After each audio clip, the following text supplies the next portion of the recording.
Right guys, quick trick for you. What I'll ask you to do is I'll ask the audience to pick a card. They can pick anyone they want, so they pick this one. And their chosen selection is the 9 of clubs, but I wouldn't actually know this if I was performing it to an audience. Okay. What I'll ask you to do, put it on top for me. I'll do a few cuts. Sorry, that cut didn't go very well, so quick cut. Do that again. Okay.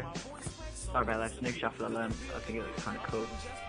Sorry if it looks a bit dodgy, but practice makes perfect, so. So what I've also got is I've got 4 aces here. Spades, diamonds, hearts and clubs. Okay. Now these aces are rather special. So you've got ace, hearts, spades, diamonds, just square that up.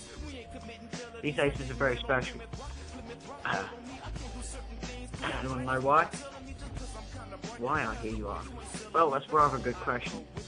Because these 4 aces are magic. Now, these aces are magic because these are directly linked to this deck of cards. Now you may ask, well, how are they linked? I'll set these aside for now. Well, they're linked telepathically. Well, I like to think so anyway. Some people call me a fool. I don't really care.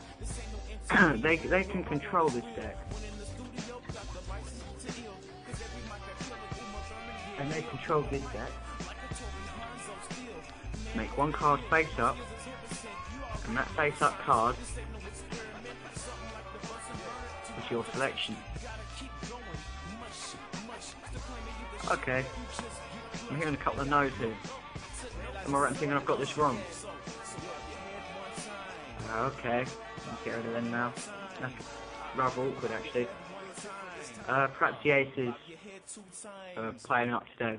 Perhaps they're trying to be a bit tricky, a bit devious.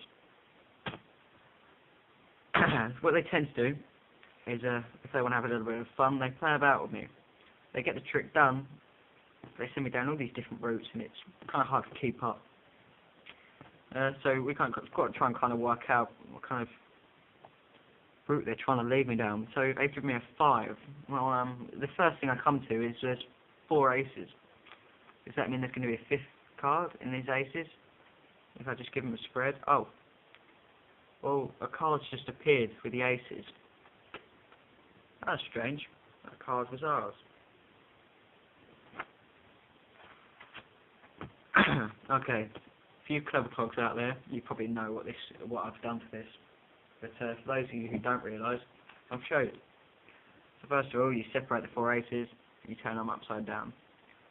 You also take the bottom card of the deck, turn that face up, and you pull a 5 out.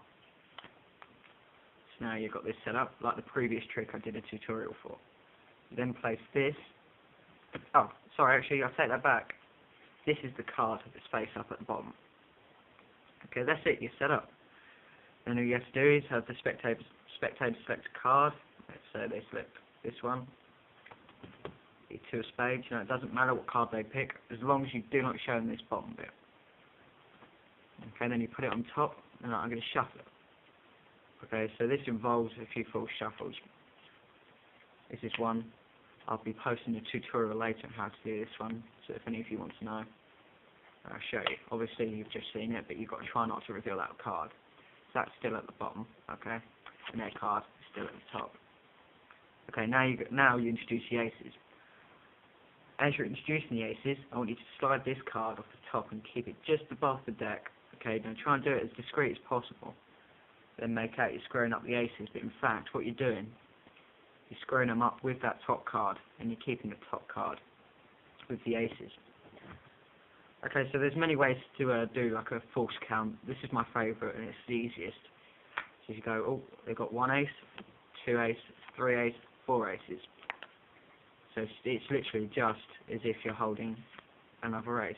I mean, you've got to take care not to show the bottom of that one. But you have to look really carefully to see that there's 2 cards there. Okay, as you set up, and as you're talking, if you just take that ace, slide it on the bottom, it looks more like a random selection, but they've caught it. Okay, so that's basically it. to that part. Then you set it aside, make sure they don't draw attention to that. Then what you do is you'll say, we'll shuffle this up a little bit. What you're actually doing is you're losing that 5 that was on the bottom in the middle of the deck. Then, I don't know, make it fancy, you can spread it out and say, oh,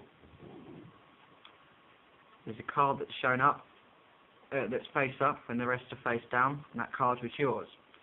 Now you say it's yours because you're trying to kind of distract them. The audience loves it when you get a trick wrong. In fact, they let their guard down, so they don't kind of look out for the odd bits. And this helps with like harder tricks, I have to admit. But with this one, I suppose it's not too hard. But anyway, what you do, you make yourself look like an idiot as if you got it wrong. They laugh, haha. And then we chose 5, obviously, because there's 4 aces and you need 5 cards. And just make up some random story, whatever you want, that somehow links this to the aces. And all you have to do is then reveal. Fairly simple. I love the trick. I